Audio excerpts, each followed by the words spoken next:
Thank you. Pursuant to notice, I now call up H.R. 4335, the Abraham Accords Defense Against Terror Act. This bill was circulated in advance, and the clerk shall designate the bill. H.R. 4335, to provide authority to enhance security assistance with countries that are engaged in regional security cooperation efforts in the Middle East and North Africa and for other purposes. Without objection, the first reading is dispensed with, and the bill is considered read and open to amendment at any point. Also, without objection, the Lawler amendment in the nature of a substitute circulated to members in advance shall be considered as read and will be treated as original text for the purpose of the amendment. I now recognize myself in support of this legislation. Thank you. I want to thank my friend and my colleague, the MENA Subcommittee Chair, Representative Lawler, for sponsoring this piece of legislation. The Foreign Military Sales Program, which we've spoken about quite a bit today, is a key component for our national security. FMS strengthens our alliances, enhances interoperability with partner forces, promotes regional stability by ensuring that foreign governments are equipped with high-quality, reliable U.S. defense systems. Yet the process underpinning foreign military sales is complex, lengthy, and opaque, leading many of our traditional defense partners to question U.S. reliability and commitment to our long-term partners. There is a clear recognition that it's simply not enough for our equipment to be the best. Those procuring U.S. origin weapons must also have the confidence that our equipment will be delivered on time in a transparent manner. Streamlining the FMS process is critical if the U.S. is to remain the partner of choice, particularly in the Middle East and North Africa, which represents the lion's share of FMS cases globally, yet also subject to some of the most egregious delays. This inherent unpredictability has increasingly driven our traditional partners to consider alternative defense suppliers, threatening the competitiveness of the U.S. defense industry as well as its interoperability. These sales are critical to ensure our partners and allies have the tools that they need to continue working with the U.S. to advance our shared objectives. These issues are something this committee will work hard to address, a goal that I know is shared by this administration. This is why this bill is essential by ensuring FMS sales to partners and allies in the region who have taken steps to advance critical U.S. national interests, notably with respect to Iran and Israel, receive priority when it comes to congressional review. These sales not only build partner capacity, but also help strengthen interoperability, as I've said already. This helps ensure key partners in the region are equipped to work in a hand-in-glove manner with us to collectively respond to evolving security challenges and ultimately strengthens our collective deterrence and therefore overall regional stability and the strength of the United States of America. Do any other members seek recognition? Ranking Member Meeks. Thank you, Mr. Chair. Let me be clear that I'm a strong supporter of the Abraham Accords and the efforts by Arab states to normalize diplomatic relationships with Israel. It is something that I have seen over my lifetime in Congress for the first time, countries agreeing to the Jewish state of Israel. It is the beginning of trying to get to a real peace in the Middle East. It is just the beginning. We have a long way to go. But I'm a supporter, and I thank the many Arab countries who have agreed to normalize diplomatic relations with Israel. And I look forward to others joining to do just that. It's the only way to work towards broader regional peace and stability. And it's important, though, that countries do so based on merit and genuine openness. We shouldn't be having a set of quid pro quo arrangements or enticements. It should be done on the merits as we see countries agreeing and moving forward. We cannot ever forget human rights, It is, in Mr. Lawler's bill, it would mandate expedited processing of all U.S. arms sales to the Abraham Accord countries, as well as we shrink the statutory required congressional review time of any such sale from 30 to 15 days.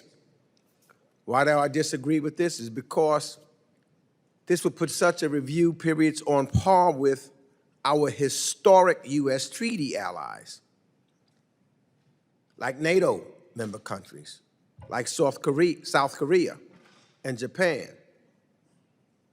And while I support the broadening of the Abraham Accords, I don't believe it is appropriate to equate long-standing allies like the UK, like France or Canada, all countries with which the United States has detailed comprehensive defensive agreements, to countries who have thus far had inconsistent and checkered records regarding the U.S. weapons, the use of U.S. weapons in conflicts and protections of sensitive defensive technologies.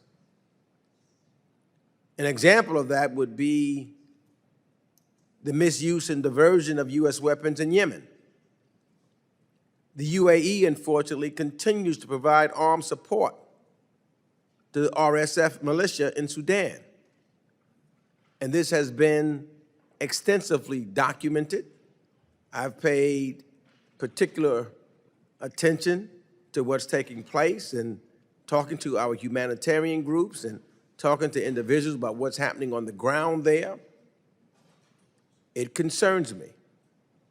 I appreciate the UAE becoming an Abraham Accord country and working with Israel in that regards.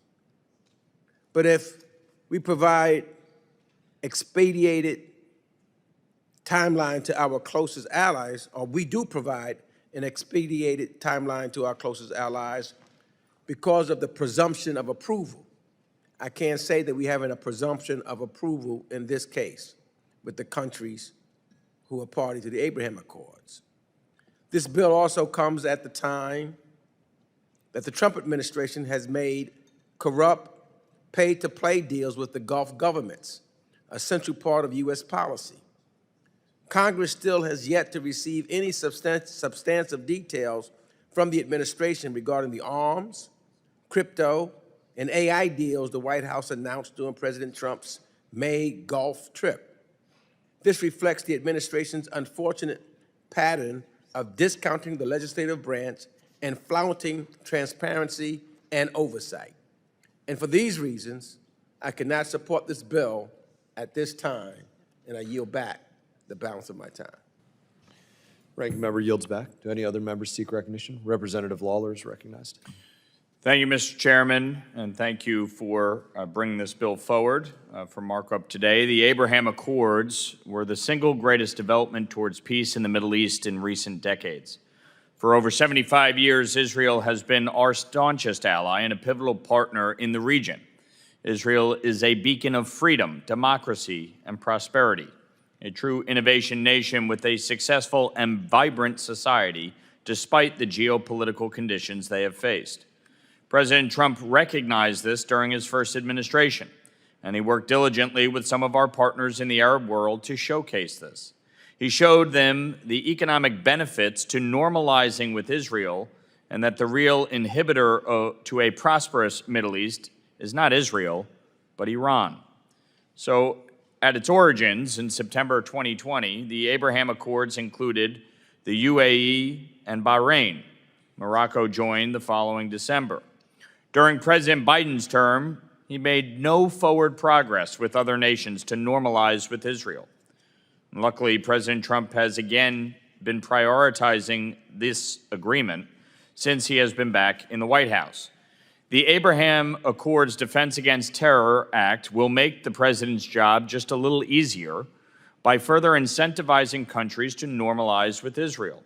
This legislation will enhance arms sales processes for Abraham Accords countries that also cooperate with the U.S. on anti-Iran efforts or Iran proxy counterterrorism efforts.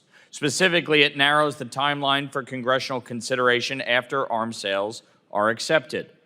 This is the same preferential treatment that our NATO allies receive. In addition to the tangible benefits of this shorter time period, there's also great symbolism. We are showing our Middle East partners that we're serious about deepening security ties. This was something I emphasized when I traveled to the region this past May, and something I know the President has focused on during his trip there as well. The United States sees the UAE, Bahrain, and Morocco as key partners, and we are dedicated to maintaining these relationships and expanding them further. A similar sentiment is shared for Saudi Arabia and our other partners in the region. We are hopeful that Saudi Arabia and others in the future know this as well. As a leader in the Arab world, Saudi Arabia joining the Abraham Accords would make massive inroads for Israel's relationships, not only in the Middle East, but across the globe. So I want to thank Chairman Mast for understanding the benefits of strengthening ties in the Middle East and for bringing this critical legislation before the House Foreign Affairs Committee. And I encourage all of my fellow committee members to support this bipartisan bill, and I yield the remainder of my time. Representative yields. Representative Jacobs is recognized. Thank you, Mr. Chairman. I'm opposing this bill. Overseeing arms transfer decisions is one of the most important oversight duties of this committee, and I cannot support a bill that weakens our oversight responsibilities. This bill would cut in half the time for Congress to review sales to Abraham Accord countries, which includes Egypt and the United Arab Emirates. In Egypt, Congress maintains long-standing concerns with its poor human rights record and growing ties to Russia and China. In the UAE, I and other members of this committee have expressed deep concerns that Abu Dhabi's continued material support to the Rapid Support Forces in Sudan, which is committing a horrific genocide in Darfur. We should not grant these countries privileged access to U.S. arms, given these considerations. Besides, this bill won't even solve the problems my colleagues are trying to solve. We all know that the arms transfer process is often a years-long process, whose lengthiest aspects are the DoD contracting timeline and the production timeline. Shaving 15 days off of the congressional notification clock will do little to incentivize countries to normalize relations with Israel, but it will have the time available to members of Congress to assess some highly sensitive sales to countries that require heightened, not weakened, oversight. So for that reason, I oppose this bill. I urge my colleagues to do so as well. And Mr. Chairman, I yield back. Yields back. Representative Self is recognized. Thank you, Mr. Chairman. I applaud Mr. Lawler's work on this. The Abraham Accords are vitally important to the Middle East. I will just make 2 points along the lines of Mr. Meeks. If everything is most important, nothing is. If everything is number one, nothing is. So we need to be careful because our industrial base is having trouble keeping up right now with our commitments for weapons across the world, as is the European industrial base. And secondly, I want to make very clear that I support the qualitative edge of Israel's weapons from the U.S. over anyone else in the region. So we need to be really careful about the qualitative edge of the Israeli weapon systems that we are getting to them. With that, I yield back.